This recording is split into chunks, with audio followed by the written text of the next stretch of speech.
I know a lot of people be wanting me to just talk about stocks all the time, right? But like for me, it's bigger than that. You know what I'm saying? Like, it's bigger than that. You know what I'm saying? So for me, the goal is to just educate. You know what I'm saying? Don't get me wrong. Stocks is the foundation to what we doing. Stocks is the foundation to how we living. Stocks is the foundation to what I feel our generational wealth should be at. I feel like stocks is how we get there, right? I think that's just one part of the journey. All right, so man, for the people that don't know, man, I am the Wall Street Trapper. My goal is to help the culture build wealth one share at a time. Right. So investing in the stock market can be real intimidating for a lot of people. Right. They want to get in. They hear about a lot of the noise that's going on. Right. You hear people on Instagram saying this. You see people on TV saying that. Just social media can be sending people all different types of ways, right? And so my goal is to help people have that guidance, right? To understand what it is they need to be looking for, right? So one of the things I pride myself on is also just bringing an immense amount of value. So what happens is you can know and understand how the game is being played. One of the things that happens for sure is you can't play this game. Right? You can't play this game. One, if you don't know the rules of the game, right? Two, if you don't know the players of the game. And so one of the things that can't be your investment strategy is listen to people on Instagram all day, every day. Because a lot of times what happens is you have a lot of novice investors saying they're doing this and they're doing that. And most of the time I will tell you all this. There's 100% more losers than winners. People often tell us about their losses, but they never, or people often tell us about the wins, but never the losses, right? And so Instagram can be a huge highlight reel, right? And so one of the things that I pride myself in doing is just giving us guidance, y'all, right? And if you notice me, right, you notice like I stick to my strategy. Right. And people often to be like, man, Trap, why you not on to this? And why you not teaching people that? It's because I'm teaching people the fundamentals of the game. Right. So once you learn the fundamentals and once you learn how this game is played, once you learn what to look for, people don't even know what to look for. Right. They're just buying based off what they hearing people do. And that can hurt you. You know what I'm saying? That can hurt you a lot, man. Just going off what people saying because you don't understand what it is that person is looking for. So one of the things I'm gonna say is I like to title my style of investing trapping, right? We trapping over here, right? One of the things I want to say something right now, if you've been investing with me and if you've been on a journey with me and if just anything I've said or anything you've learned from me have made you money, put up the scale in a trap house for me right quick. Right? Just let me see that right quick. If you've made money off of anything I've taught, anything I've said, just from trapping with me, let me see you put a scale in a trap house. Y'all know the sign. Let me see that. Like, I want to see who been rocking with me for a minute. I want to see if I got some people in here. Y'all know the scale in the trap house. Y'all know what we doing. You hear me? You know what I'm saying? You know what I'm saying? So let me know. I want to see that right quick. If you've been trapping with me for a minute. Let me see, man, if you've made some money based off what we talking about, what I've been doing. So for the new people, I want you to know that there are people who actually understand and have taken my lessons, taken my teachings. And I can promise you for the people who have learned from me, it wasn't specifically from me saying, go buy this stock right here. It was making the game understandable and making the game digestible, right? Because my sole purpose is if I can teach you how to fish, then you won't need me to put the fish on the hook for you. Right. And so if I ain't got to put the fish on the hook for you, then you can feed your family for a lifetime. And so that's one of the things that's me. So I'm what you like to call a value investor, y'all. What is a value investor, Trap?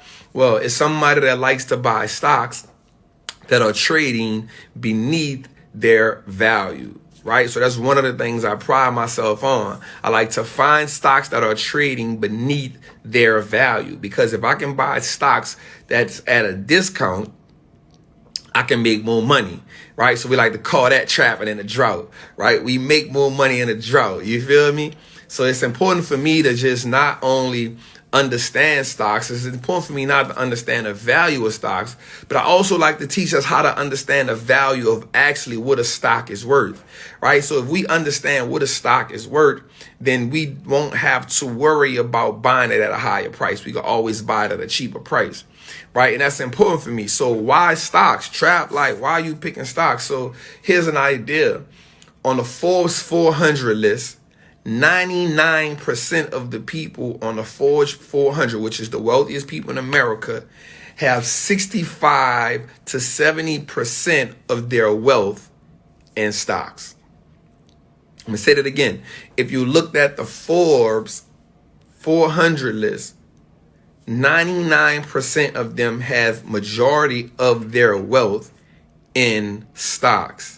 Right? And so the reason why, so why is it that these people have majority of their wealth in stocks like that? It's simple. One of the hardest things in the world to do is is to have and build a multi-billion-dollar successful business. Right? It's one of the hardest things in the world to do. One of the easiest things in the world to do is put your money inside of that business and then let that business work for you forever. Right? And so that's one of the things that's one of the ways that we can close the wealth gap. We close the wealth gap by putting long-term plays into effect. Let me say that again. We close the wealth gap by putting long-term plays into effect. So it's no matter what we do in the short term, as long as we have the long-term plays working for us, then we know no matter what, the wealth is still growing. So there's three things we must learn how to do. Attain wealth. Attain it, maintain it, preserve it. Attain it, mean get it. Maintain it, keep it growing. Preserve it, make sure it don't go nowhere. So those are three things that I learned that wealthy people have. So not only do they pass down money, but they pass down assets that can continuously work for them over the long term. And the assets, which are stocks, which is mainly part of it, continues to grow the family wealth. One of the reasons why we can't close the wealth gap is because we have nothing in form of wealth that is continuously working for us over the long term. So what happens is everybody trying to get the money. Then after me, I don't care about nobody else. One of the things that wealthy families do often is attain, maintain, preserve. Attain, maintain, preserve. Right? So what happens is somebody has to make the sacrifice. Right? And I get it. Everybody's situation is different. But if nobody makes the sacrifice from the beginning, then the wealth can no longer pass on. Right? So everybody like, yo, I'm living my best life. I'm doing my best thing. It's all about me. What happens is wealth can't be about you. It has to be about us. Wealth can't just be about you. Wealth has to be about us. And when we say us, I'm referring to the family. Right? And so the goal has to be to specifically and be intentional about growing the wealth, right? And so I want people to understand this. We're going to go back to, and I'm talking because I want us to just understand, like, I don't think I came here and just broke down stocks and talked about stocks for a while. So one of the things we do is, well, I want people to know this, right? Often. So we talk about Trap being a value investor, right? We talk about Trap, you being a value investor, and you investing in businesses based on, we should buy businesses based on what their value is, right? And that's cool. So I want you to understand this as well. Value of a business has nothing to do with the stock price, right? The value of the business has nothing to do with the stock price. The value of the business has everything to do with what profits can the business produce in the future. Right? What type of profits can the business produce in the future? That's where value comes from. It doesn't come from the stock price. The stock price only tells us how the market feels about a business. The stock price only tells us what the market feels about the business. So we don't really care about what the market feels about a business. That has nothing to do with us. Right? The way the market feels about a business has zero to do with us, right? Because I have an empty candle holder right here, right? Somebody may be willing to pay nothing for it, whereas somebody else may be willing to pay $50 for it, right? I don't care what the person want to pay $50 for it. I just want to know what the value of it is. So if the value of the candle holder is $10, I'm damn sure not to pay $50 for it. But if somebody want to buy for $50, I damn sure sell it to them. That makes sense? Right? Tell me if that makes sense, right? If the value of the candle holder or the candle is $10, but if somebody willing to pay $50 for it, would you not sell it to them for $50? Of course you would. And then you'll go get you another candle for $10 and pocket $40, right? And so that's essentially how the stock market works, right? People will put whatever a company is worth, that is the value of the business. Now, the value does increase over time based on business performance. Cool. So somebody asked me again, what is the value? How do you base the value of a business? The value of a business is based on a few things. One of the most important things is you base the business on how much profits it can produce in the future. That's basically where the value comes from. What the business has produced and then what the business will produce. Right? That's where the value come in at, right? And then you have like intangible values, things that you can't see that just makes the business great, that makes a business stand out, right? Sometimes the biggest asset a business can have is the actual CEO, right? If you think about Tesla, its intangible asset is Elon Musk. If you thought about Apple back in the day, its intangible asset was Steve Jobs, right? If you think about the ARK, ETFs in the ARK fund, their intangible asset is Kathy Woods. If you think about Berkshire Hathaway, right?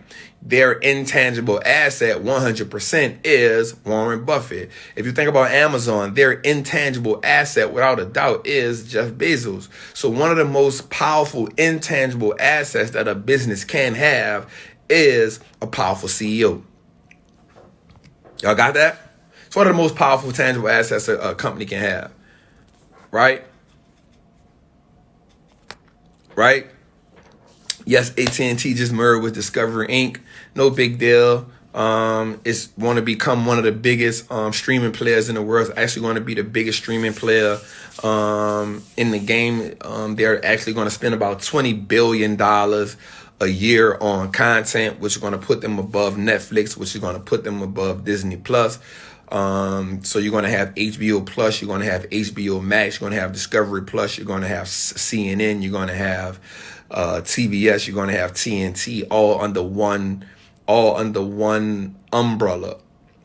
AT&T made the mergers for $43 billion. I mean, it wasn't nothing that really is going to blow me away. It wasn't nothing that was really going to blow me away. I talked to my trappers about it this morning and we kept going. It wasn't really nothing to blow us away. Ain't no big deal. It wasn't really no big news to us. You know what I'm saying? It is what it is. So that's another thing, right? One of the biggest intangible assets a company can have is that. So let's get into something. I want to get into something that's real deeper than that, right? Investing should be a long-term. It shouldn't be a short-term game, but should be a long-term journey, right? Investing shouldn't be a short-term game, but should be a long-term journey. Investing is necessary to build wealth. We have to look at ourselves as bank accounts, right? Bank accounts. Got to look at ourselves as bank accounts. What are you depositing each day into your bank account, right? So you're on this live right now. I ain't making a deposit into your mental bank account. I ain't making a deposit into your bank account. So now if you talk to anybody about anything what we've talked about, you're able to withdraw. You're able to make a withdrawal from what you've deposited, right? So you got to be mindful of the things that you deposit every day, the things that you see, the things you speak, the things that you think, right? You got to be mindful of those things. If you're not mindful of what you deposit, then you only be able to withdraw from what you deposit. The reason why people can't get themselves to the next level is because they haven't made enough of the right deposits. So when it's time for them to withdraw, they're insufficient. I'm around people daily who make deposits into me, whether it's through conversation, whether it's me getting on the Instagram and seeing what they're posting, seeing what they're doing. The type of deposits that they are making into me are fulfilling. So when it's time for me to make withdrawals, I now have sufficient information or sufficient assets to withdraw. sometimes what happens is when it's time for us to withdraw, the reason why we can't go to the next level is because when it's time for us to withdraw, we have insufficient funds. We have insufficient funds. I want to say something to everybody right here, and I want you to get it. I want you to understand it. I want you to really sit on this and put it in your head, right? Check it out. You have to change. I want y'all to listen to me, right? You have to be willing to change, right? You have to be willing to change to get what you say you want, or you're going to have to change what you say you want. Y'all ain't hear me. You have to be willing to change in order to get what you say you want, or you're going to have to change what you say you want. So most people say they want to be wealthy. Most people say they want $1 million. Most people say they want to lose weight. Most people say they want to build wealth. Most people say, man, I just want to be a better man. Most people say they want to change the people they hang around, right? You want to change, right? Right? You want to change that, but you're not willing to change. So if you're not willing to change to get what you say you want, then you got to change what you say you want. See, the reason why we set goals is not just to set goals. The reason why we should set goals is because the goals are supposed to make us change. The goals are supposed to push us to be better. You feel me? I don't set goals just because it's cool. I set goals because the goals, I had to ask myself, in order to accomplish this goal, in order for me to accomplish this goal, what is required of me? In order for me to accomplish this goal, what is it going to require from me to accomplish it? Right? In order for me to accomplish this goal, do I got to change my environment? Do I got to change the people that I'm around? Do I got to change the people I'm talking to? Do I got to change the people I'm listening to? Do I got to change the things that I'm listening to? Do I got to change the things that I'm seeing? Do I got to change the things that I'm thinking? These things are required. So in order for me to really say I want to be a millionaire, in order for me to really say I want to build wealth, in order for me to really say I want the things that I say I want, I got to be willing to change. And if I'm not willing to change, then I really got to change the things that I say I want. Y'all with me right now? So here's the thing. Let's go deeper than that. Let's go a little deeper than that. Let's go a little deeper than that. Let's dig a little bit below the surface. Let's go a little deeper. Check it out. Are the people around me demanding a better version of me? Are the people around me demanding a better version of me? See, the people around you got to demand. See, here's what's happening. What's happening with us right now is we are around a bunch of people who are mediocre accomplishers. They cool with mediocrity. And so what happens is, my brother Neo said this to me one time. He said the worst thing you can do is introduce a big idea to a small mind. Most of you have great ideas. Most of you on here are great seeds. But what happens is you're in the wrong soil. So you can't blossom. I don't care how good the seed is if the seed ain't in some rich soil. If the seed not in some soil that's conducive to its growing, then the seed is going to lay dormant. If I take a good seed and just sit it on the windshield in my shower, it ain't going to go no. It ain't going to blossom. It ain't going to blossom. If I put the seed on my car, it's not going to go nowhere. So I got to change the soil in which I put the seed in. Hence, why you need to be in a different environment. One of the things that happened for me that was the most powerful thing to me was I got around people who motivated me to be better every day. See, what happens is this, y'all, we got to overcome the fear. Finally exiting average reality. finally exiting average reality. We got to get over that, because here's what happens. Most of us have accepted the idea of living average. We've accepted it. We've been complacent with average. And so now we got to get around people who motivate us to be better. We got to get around people who every day are accomplishing things. Because here's the thing. If you get around people who are accomplishing things, what's going to happen to your mind is you're going to start opening up to like, yo, I can accomplish some stuff. You feel me? Once you get around people who are accomplishing things daily, people who are setting goals, and not just cool with setting goals, setting more goals, doing more things. I want you to ask you this question. When you set the goal for yourself, I want you to ask yourself this deep question. It's a real deep question. Once you set the goal, I want you to say, why do I deserve it? You feel me? Once you set the goal, I want you to ask yourself this next question. Why do I deserve it? Most of us want these larger than life goals, and that's cool. But why do you deserve it? Why do you deserve that goal?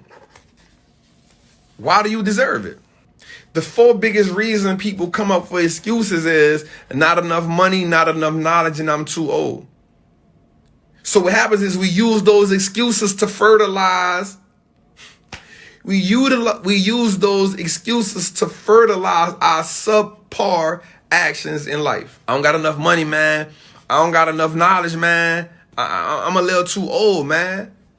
And so now we start using those excuses. Look, those begin to be the deposits that we put into ourselves. So now when it's time for you to execute, you trying to withdraw from excuses. How you gonna make some life? How you gonna bring life to your goals? How you gonna bring life? How you gonna go to the next level? How you gonna get to the next level if this the type of stuff that you deposited into your life? How? How you gonna get there? You're not even speaking life into yourself. So again, you got the goal, you got the $1 million goal, you got the $1 million vision, you got the $1 million plan, right? You got that. It's there. It's there. You got that. But you ain't got nothing that's given to it. You ain't got nothing to fertilize it with. Because when it's time for you to act on it, when it's time for you to move on it, only thing you've been fertilizing it with yourself is excuses on why you can't get to it. Transformation comes from implementation. Transformation comes from implementation. How do you transform? I got to implement the knowledge that I've been seeking. I got to implement the knowledge that I've been learning. Because the goal is to help you transform. The goal is to help you put yourself in position to learn how not just to achieve wealth and understand wealth, but to understand how to preserve, maintain, and attain wealth.